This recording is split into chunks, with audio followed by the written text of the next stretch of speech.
വളരെ എക്സ്പീരിയൻസ്ഡ് ആയിട്ടുള്ള 4 ഡോക്ടർമാരാണ്, വെറ്റിനറി ഡോക്ടർമാരടങ്ങുന്ന ഒരു പാനലാണ്. അത് നാഷണൽ ടൈഗർ കൺസർവേഷൻ അതോറിറ്റിയുടെ ശുപാർശ അനുസരിച്ചുള്ള SOP അനുസരിച്ചിട്ടുള്ള ഒരു പാനലാണ് ഈ പോസ്റ്റ്മോർട്ടം നടത്തിയത്. ജനപ്രതിനിധികളുണ്ടായിരുന്നു, പോലീസിൻ്റെ റെപ്രസെൻറ്റേറ്റീവ്സ് ഉണ്ടായിരുന്നു.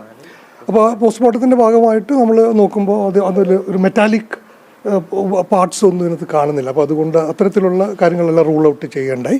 അധികം പഴക്കമൊന്നുമില്ലാത്ത എന്നാൽ നല്ല ആഴത്തിലുള്ളൊരു വൂണ്ടാണ് ഉണ്ടാകുന്നത്. കാട്ടിൽ വെച്ച് സംഭവിച്ച ഒരു ഇൻഫൈറ്റിങ്ങിൽ വന്നിട്ട് ഈ കടുവ വരിക ഉണ്ടായത്. ഈ കടുവ നേരത്തെ നമ്മുടെ ക്യാമറ ട്രാപ്പുകളിലോ ഇതിനു മുമ്പോ അല്ലെങ്കിൽ കാറ്റിൽ ലിഫ്റ്റിംഗ് ഇൻസിഡൻസിലോ ഒന്നും നമ്മുടെ കയ്യിൽ ശ്രദ്ധയിൽ വന്നിട്ടില്ല. അപ്പോൾ അതുകൊണ്ട് തന്നെ പ്രത്യക്ഷപ്പെട്ടൊരു കടുവയാണ് ഈ സ്വഭാവം കാണിച്ചത് എന്നുള്ളതാണ് നമ്മുടെ നിഗമനം. ഇൻഫൈറ്റിങ്ങിൽ സംഭവിച്ച ഒരു മരണം മറ്റൊരു റെസിഡൻറ്റ് കടുവയായിട്ടുള്ള ഒരു ഇൻഫൈറ്റിംഗ് ആയിരിക്കാം. കാരണം മോൾ ഭാഗത്ത് കാടാണ്.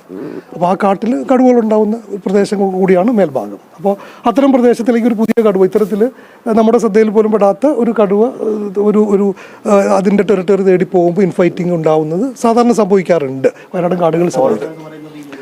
തീർച്ചയായിട്ടും പൂർണ്ണമായിട്ടും പ്രധാനമല്ല മരണകാരണം ഈ മുറിവുകൾ. വയറും അവർ ധരിച്ചിരുന്ന വസ്ത്രത്തിൻ്റെ വളരെ നമുക്കത് പറയുന്നതിന് വളരെ വിഷമമുണ്ട്. കാരണം വൈകാരികമായിട്ടുള്ള വിഷയം കൂടെ കൂടി. എന്നിരുന്നാലും വസ്ത്രത്തിൻ്റെ അവശിഷ്ടമുണ്ട്, മുടി കാണാൻ പറ്റുന്നുണ്ട്, പിന്നെ ഒരു 2 ഇയർ റിങ് കിട്ടിയിട്ടുണ്ട്. അപ്പോൾ ഇതൊക്കെയാണ് പറയാവുന്നത്.